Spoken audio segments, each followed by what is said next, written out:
know the difference between a man who's tired and a man who's done. I spent 38 years in construction management. And the one thing this industry teaches you, the thing no school ever puts in a textbook, is that you can always tell when a structure is past saving. You walk in, you look at the bones, and you know. The cracks aren't always visible. Sometimes it's just a feeling in the floor beneath your boots. A gift that shouldn't be there. I should have trusted that feeling sooner. My name is Frank. I'm 63 years old. I live outside of Guelph, Ontario. And what I'm about to tell you is the story of how I nearly died alone in a hospital bed while my family was 40 minutes away, drinking imported wine and laughing at someone else's jokes. I married my wife, Loretta, in 1987. We were young. She was 24, I was 26, and we were the kind of broke that doesn't frighten you because you're too busy being in love to notice.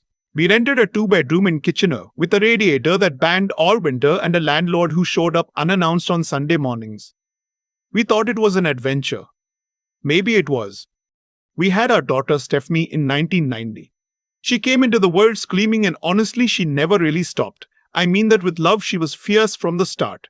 Opinionated, sharp, funny. She got Loretta's looks and my stubbornness, which is a combination that makes for a difficult teenager and, as it turned out, a very difficult daughter-in-law situation. But I didn't know that yet. For 20 years I worked. I worked in a way that people don't really do anymore. Not because they're lazy, but because the economy stopped rewarding it the same way. I took every overtime shift, every out-of-town contract, every project that came with a headache attached because headaches meant premium pay.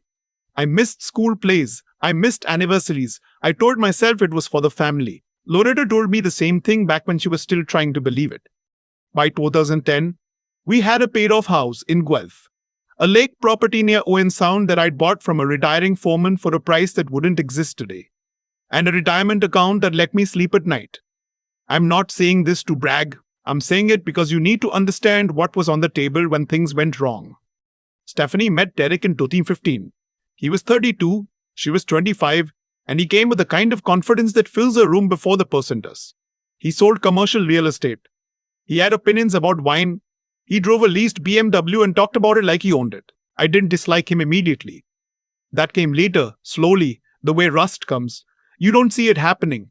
And then one day you look and wonder how it got that bad. They got engaged in 2017. Loretta cried happy tears at the dinner table.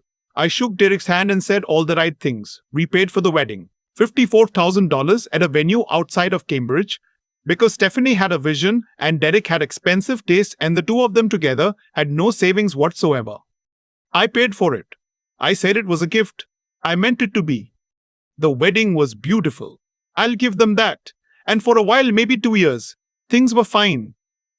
Derek got a job at a bigger brokerage. Stephanie was doing marketing work from home. They bought a condo in Mississauga that I co-signed on, because their debt-to-income ratio didn't qualify them on their own. I told myself that's what fathers do. I told myself a lot of things. Then Derek's firm went through restructuring in 2019, and suddenly he was in transition, which is a phrase people use when they don't want to say they're unemployed. Fine. That happens. I told him so. I sent them $3,000 that month without being asked, just to take the pressure off. They said, thank you. Derek said he appreciated it. I believed him. The problem with being generous is that it can become invisible. Not to you, you remember every dollar. But to the person receiving it, it starts to feel like weather. It's just there. It's just what happens. You stop noticing grain after a while. By 2021, the pattern had taken shape, and I just hadn't admitted it to myself yet. Derek was back to working, but the requests hadn't stopped. Small things. A loan to cover a tax shortfall. $1,200. Help with the condo fees when they were between things. 2 months.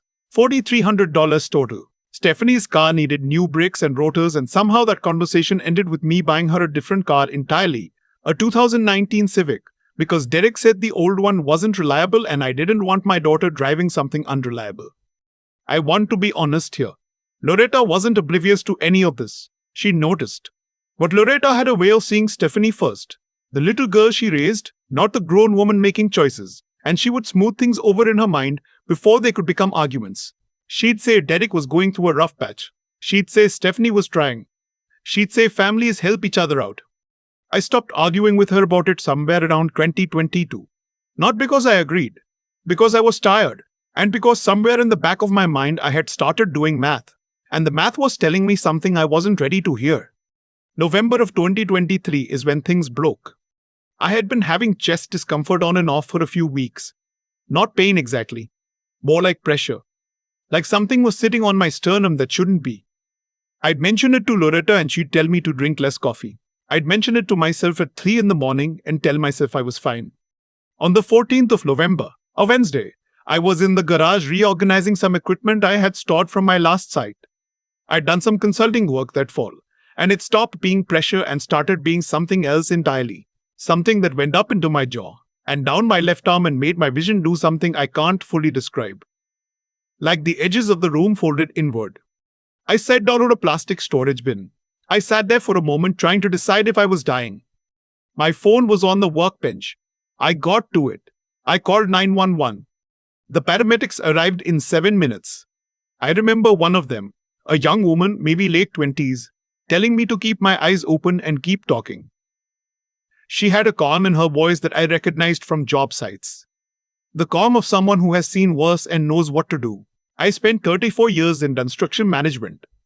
At Wolf General, they told me I had experienced what they called a significant cardiac event, a blockage. I would need a procedure, an angioplasty, done that night.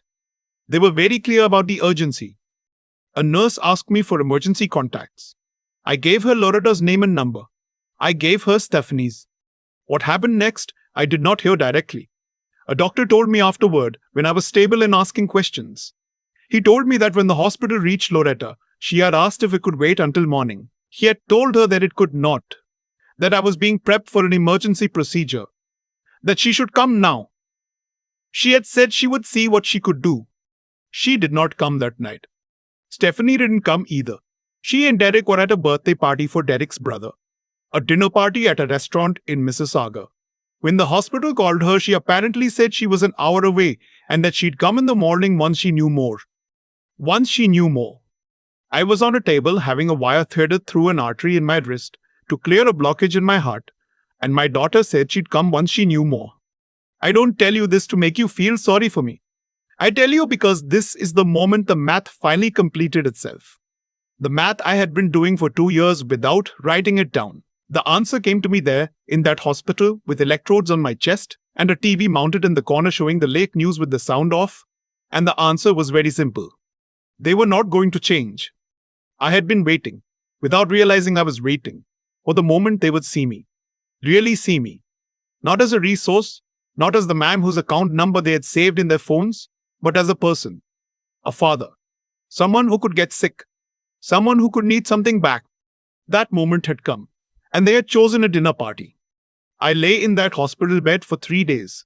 A colleague from my consulting work, a man named Philip, who I had known for 15 years, heard what happened to a mutual contact and showed up on the second day with bad coffee from the Tim Hortons down the street and a look on his face that said he understood without having to be told much. He sat with me for 2 hours. He asked good questions. He did not check his phone once. Loretta came on the 3rd day. She brought flowers. Grocery store flowers, the kind wrapped in cellophane. And she sat in the chair beside my bed and said she was sorry she hadn't come sooner, but she hadn't wanted to make it a bigger deal than it was. She said the doctors had told her I was stable, so she knew I was in good hands. She said Derek's brother's birthday only happens once a year. I looked at her for a long time before I said anything. Then I said, I know. She took that as forgiveness. It wasn't. Stephanie came that afternoon. She hugged me and cried. Real tears, I think. Though by then I had lost confidence in my ability to read her, and said she felt terrible about not coming sooner. She said she hadn't realized how serious it was. She said the hospital had made it sound urgent, but that they always do that, to be safe. I asked her what she thought emergency cardiac procedure meant. She said she didn't want to fight while I was in the hospital. I said I didn't either, and I meant it, but not for the reasons she thought. I came home 4 days after the event. I moved slowly. My chest ached in a different way than before. Not blockage anymore. Just the particular soreness of a body that has been through something. I slept a lot. I watched the snow start to come down outside the window of the bedroom I had shared with Loretta for 21 years. I did a lot of thinking in those weeks. I thought about the co-signed condo mortgage. I thought about the Civic in Stephanie's driveway. I thought about the $31,000 I had given or lent over the past 4 years, of which approximately 4,000 had been repaid. I thought about the lake property at Owen Sound, which I had once talked about leaving to Stephanie, which she and Derek had already begun referring to as the cottage, as if ownership were a formality that just hadn't been processed yet. And I thought about Loretta, about what we had been for a long time. I thought about whether what remained between us was a marriage or a habit, whether she saw me or just saw the structure I maintained around us. I knew the answer. I had known it for a while. I called a lawyer in December, a woman named Ms. Okafori. Actually, I should not use a name from any list. I'll say she came recommended by Philip and that she was very good at her job. I told her what I was considering. She listened without reacting, which is a quality I respect enormously. She told me what was possible and what the process would look like and how long it would take. I told her I wanted to do this quietly, carefully, and completely. We started with the accounts.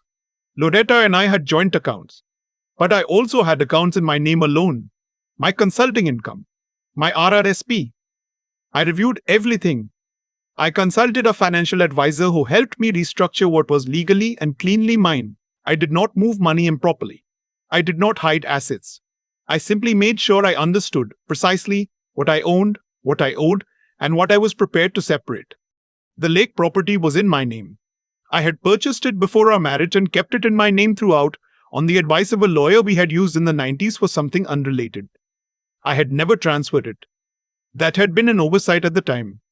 In December 2023, it became something else. The co-signed condo was more complicated. I spoke to a mortgage specialist.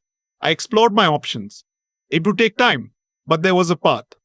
I also called my brother who lives in Halifax and who I had not spoken to honestly, really honestly, in several years. I told him what had happened in the hospital. I told him what I was going to do. He was quiet for a moment and then he said, "It's about time, Frank." In January, I began looking at apartments. I want to be clear about something. This was not an act of rage. I was not plotting revenge in the sense of wanting them to suffer. What I wanted, what I had wanted since I lay in that hospital and heard the news through nurses come second-hand rather than from my own wife, was simply to stop funding a version of my life that had nothing to do with who I was, to stop waiting to be seen. The papers were filed in February. I told Loretta on a Sunday morning at the kitchen table, with coffee made and snow outside. I told her clearly and without drama. I told her I had seen a lawyer, that I had made decisions, and that I wanted to proceed respectfully and without unnecessary conflict. She stared at me for a long time. Then she said, "Is this about the hospital?" I spent 34 years in construction management, and the one thing this industry teaches you is only the most recent data point. She cried. I did not. I had already done my grieving in that hospital bed and in the weeks after, in the small hours when the house was quiet and I was honest with myself for the first time in a long time. Stephanie found out 3 days later. She called and asked if I had lost my mind. She asked if I understood what this would do to her mother. She asked if I had thought about anyone other than myself. I let her finish. Then I said that I had spent the better part of 30 years thinking about everyone other than myself, and that it hadn't worked out particularly well for anyone, and that I intended to stop. Derek called that evening. I let it go to voicemail. The condo situation resolved over the following months. They refinanced in their own names, which required them to find a co-signer who was not me, which required some scrambling on their part. I felt nothing about this. It was a loan application, not a punishment. The lake property I decided to keep. I am there now, actually, as I tell you the story. The ice is gone from the bay. The dock needs 2 new boards. I made a list this morning of what needs doing before summer, and it is a very manageable list, and I am the only person on it. The divorce finalized in October 2024. Ontario family law is what it is. I had a good lawyer. I was transparent, and the outcome was fair. Loretta kept the Guelph house, which was right. I had no desire to stay in it. I moved into a place in Collingwood, a clean apartment, 2 bedrooms, a view of the escarpment. I filled it with things I chose, not things we had accumulated together, not things bought to impress guests I didn't like at dinners I didn't enjoy, just things I wanted. A good reading chair, a decent sound system, A coffee maker that makes 1 cup at a time because I am the only one drinking it. Philip and I have had dinner twice since I moved. We drove up to Tobermory in the fall and walked the trails at the national park and did not talk about anything urgent or important, which is its own kind of luxury. I speak to Stephanie occasionally. She is angry in a way that I expect will take years to resolve, if it resolves at all. She has said things that I found unkind. I have not responded in kind. I have learned, late in life, that silence is not the same as agreement. Sometimes it is simply the decision not to perform for an audience that isn't worth it. Derek, I do not speak to. Loretta and I had one conversation in late November that surprised me. She called from the Guelph house and asked how I was settling in. We talked for 20 minutes. It was the most honest conversation we had had in years. Neither of us said anything cruel. At the end, she said, I should have come to the hospital. I said, yes. Neither of us had anything to add to that, and so we said goodbye. I think about that conversation sometimes. I'm telling the story because a man I used to work with, good man, similar situation brewing, asked me once how I knew when enough was enough. And I told him what I'll tell you now. You know the same way you know anything structured. You look at it honestly. You stop making excuses for what the numbers are showing you.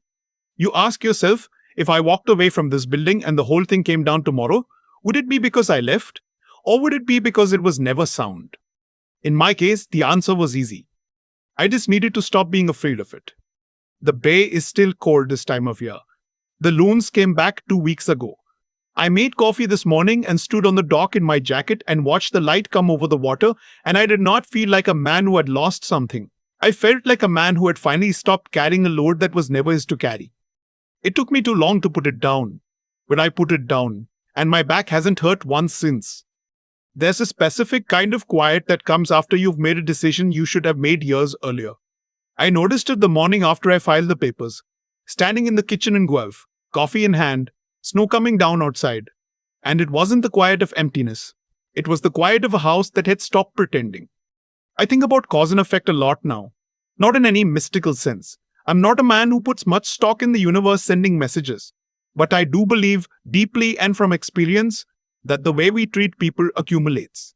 Every time Loretta chose comfort over presence. Every time Stephanie chose convenience over conscience. Every time I chose silence over honesty. All of it was building something. A structure. And like any structure built on compromised materials. It was only a matter of time before the weight became too much. The night of my cardiac event, nobody did anything dramatic. Nobody said anything monstrous. Loretta asked if it could wait until morning. Stephanie said she'd come once she knew more. Those are ordinary sentences. That's what makes them so telling. Cruelty doesn't always announce itself. Sometimes it just asks if it can sleep in a little longer. What I learned, and I mean learned the hard way, the only way it seems to stick, is that integrity isn't just about the big moments. It's about the small ones. It's about whether you show up when it cost you something. Loretta and Stephanie had years of small moments to practice that. And they made their choices, consistently, in the same direction. That's not bad luck. That's character. And I had years of small moments too, where I could have been honest about what I was seeing. Where I could have said, this isn't working, and I'm not willing to keep pretending it is. I didn't. I told myself I was being patient, being generous, being a good father and husband. Some of that was true. But some of it was fear. Fear of conflict, fear of loss, fear of admitting that the life I had built looked a lot better from the outside than it felt from the inside. The courage it took to finally act, to call the lawyer, to have the conversation at the kitchen table, to pack up and leave for Collingwood, that didn't come from anger. Anger had been there for years and hadn't moved me. What moved me was clarity. Lying in that hospital bed alone, watching the late news with the sound off, I saw things exactly as they were, not as I hoped they might become, as they were. Philip showed up with bad coffee and sat with me for 2 hours without being asked. That mattered more than I can properly say. It reminded me that decency exists, that connection is real, that I hadn't been wrong to want those things. I'd just been looking for them in the wrong places for a very long time. I don't think of what I did as revenge. I think of it as accuracy. I finally made the outside of my life match the inside of my understanding. That's not a punishment for anyone. It's just the truth given room to exist. The loons are back on the bay. The dock needs 2 new boards. This morning, I made 1 cup of coffee and drank it standing in the sun. And I was not waiting for anything or anyone. That's enough. That's more than enough.